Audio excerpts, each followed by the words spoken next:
Waalaikumsalam. Mas Irfan ya? Iya betul. Ya. Silakan masuk.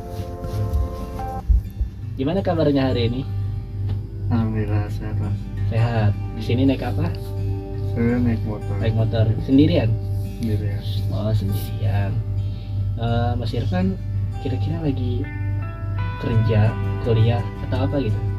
Saya sekarang lagi kuliah sambil kerja Kuliah sambil kerja? Iya. Oh, kuliahnya di mana? di Institut Darul Quran. Oh, yang punya status sponsor. Nah benar tuh. Oh, bagus sih itu. Mas Irfan kesini mau konseling. Udah tahu belum konseling itu apa? Belum. Belum tahu. Belum. Oke, sini saya akan jelasin konseling itu apa. Jadi konseling itu adalah adanya saya sebagai konselor dan Mas Irfan itu sebagai klien atau konseling. Ya, di mana nanti Mas Irfan menceritakan apa yang Mas Irfan rasakan gitu. Ada yang mengganjal apa gitu, Mas Irfan ceritain ke saya gitu. Dan di sini Mas Irfan jangan khawatir. Di sini nanti ada asas, namanya asas kerahasiaan. Apa itu asas kerahasiaan? Jadi Mas Irfan nggak khawatir ceritanya Mas Irfan ini akan sampai kemana-mana ke orang-orang. Di sini saya akan menjaga kerahasiaan dari cerita Mas Irfan itu. Di asas kerahasiaan itu nanti ceritanya Mas Irfan itu akan saya simpan, saya jaga, jangan sampai orang lain tahu gitu. Kecuali memang jalan keluarnya harus dengan misalnya saya harus mencari tahu kabar itu dari orang tua, atau saya juga bisa konsultasi dengan konselor yang lain. Di sini juga saya mohon ada asas, namanya asas sukarela. Jadi Mas Irfan itu cerita aja gitu, nggak ada yang diumpetin gitu, biar nanti kita bisa menemukan jalan keluarnya bersama-sama. Sampai sini udah paham belum? Paham. Nah, jadi Mas Irfan apa yang mau diceritain? Ini mas, saya mau cerita soal apa ya? Saya sekarang juga kerja, terus kuliah, terus di kuliah saya juga saya ikut organisasi. Nah, di sini tuh saya pengen antara pekerjaan saya, terus organisasi, terus saya kuliah itu bisa berjalan dengan lancar. Cuman ada aja kadang hambatannya. Gimana mas kira-kira? Oh, jadi Mas Irfan ikut kuliah, kerja, serta organisasi. Ya, betul.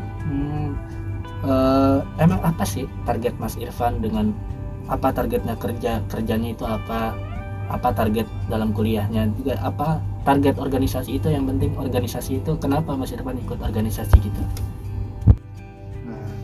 Nah, buat target apa ya? Target pekerjaan saya dan kuliah juga. Di sini kan saya juga ada rasa pengen nikah mas. Jadi target kerja saya sambil saya kuliah ini, saya masih ngumpulin duit dulu. Kemudian target kuliah saya ya sebelum nikah ini saya masih belajar, masih nuntut ilmu biar bisa punya wawasan yang lebih luas. Nah kemudian kalau soal target saya ikut organisasi di kampus sih ya buat menambah pengalaman saya aja sih mas di organisasi, karena emang pengalaman di organisasi itu penting banget menurut saya gitu. Sebenarnya sih Mas Irfan, target kerja dan target kuliah itu udah paling bagus. Mungkin organisasi ini hanya tambahan. Nah, yang tambahan ini saya mau tahu nih, emang ikut organisasi apa di kampus kalau boleh tahu saya?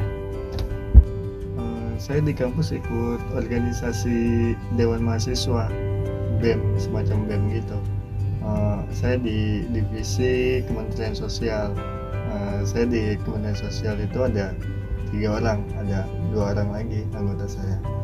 Jadi dari awal saya gabung di organisasi sampai sekarang ini alhamdulillah sih mas, banyak program-program saya yang udah berjalan.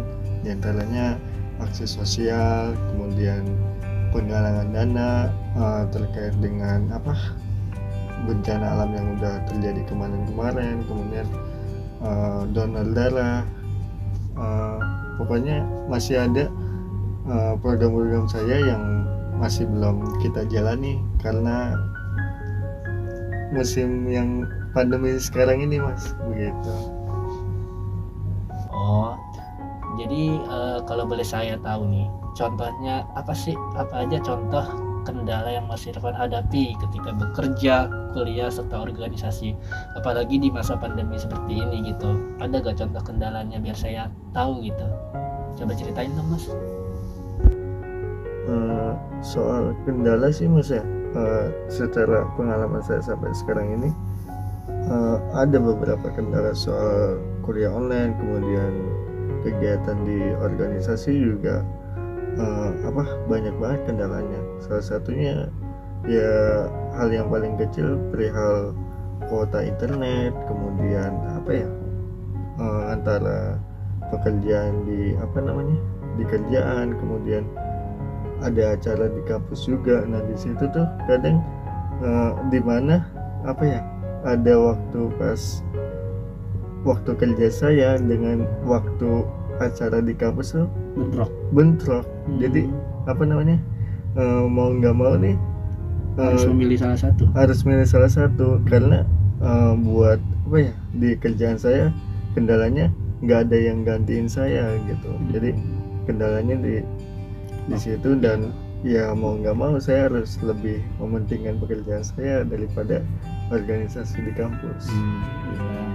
Bahwa kamu harus memilih salah satu dan kamu akhirnya memilih bekerja.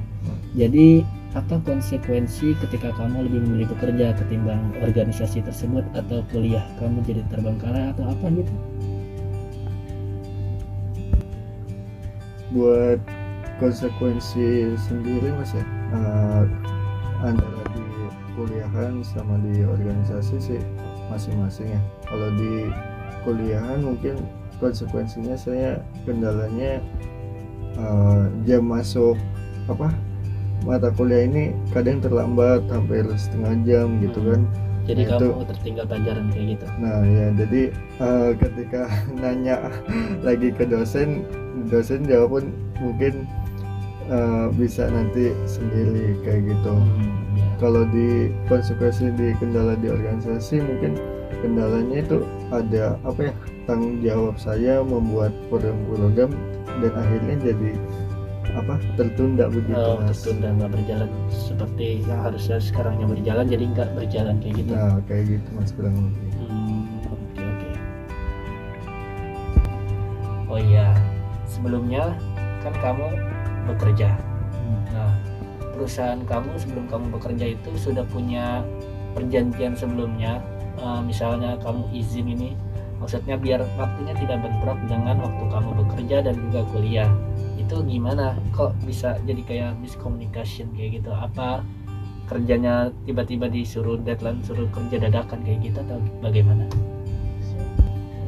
Iya Mas, jadi untuk kesepakatan antara di pimpinan saya di pekerjaan dengan tanggung jawab saya sendiri di tugas saya gitu kan, ada tapi balik lagi Mas, dengan sistem perkuliahan yang sekarang saat ini online ini, jadi kadang itu antara pekerjaan saya yang kadang ada pas banget bentrok waktu kuliah. Jadi kayak benar-benar ada aja kerjaan dadakan gitu yang muncul. Jadi ada kerjaan yang dadakan, yang apalagi jadwalnya pas jadwal kuliah kayak gitu. Nah benar, apalagi kadang ada yang minta tolong langsung ke saya, dan saya kadang kalau buat nolak tuh kadang nggak enak gitu. Ya, saya paham. Jadi begitu ya, saya paham benar yang kamu hadapi. Mungkin kamu benar-benar dilema. Tapi mohon maaf Mas Irfan sebelumnya, kayaknya kita cerita-ceritanya cukup sampai sini dulu aja. Nanti kita cocokin jadwal lagi, dan kita lanjut lagi tentang apa yang Mas Irfan rasain ini, biar kita nanti bisa menemukan jalan keluarnya bersama-sama. Bagaimana, setuju? Boleh. Ya oke, nanti kita atur waktunya. Siap Mas. Ya.